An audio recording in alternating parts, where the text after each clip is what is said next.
What? Ask away.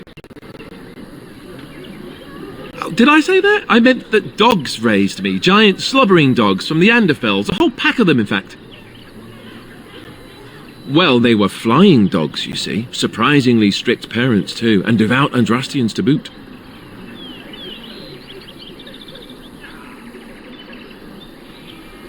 Or did I dream all of that?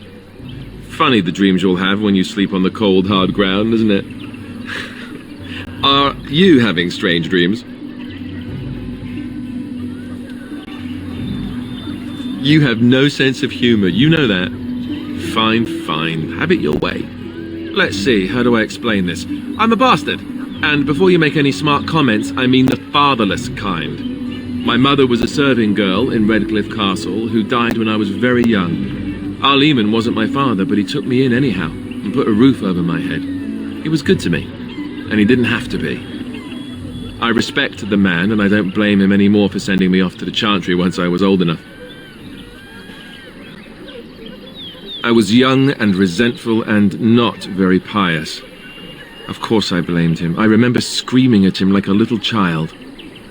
Well, I was a child, so I doubt he was surprised. Arl Eamon eventually married a young woman from Orlais, which caused all sorts of problems between him and the king because it was so soon after the war. But he loved her. Anyhow, the new Arlessa resented the rumors which pegged me as his bastard. They weren't true, but of course they existed. The Arl didn't care, but she did. So off I was packed to the nearest monastery at age 10, just as well. The Arlessa made sure the castle wasn't a home to me by that point. She despised me.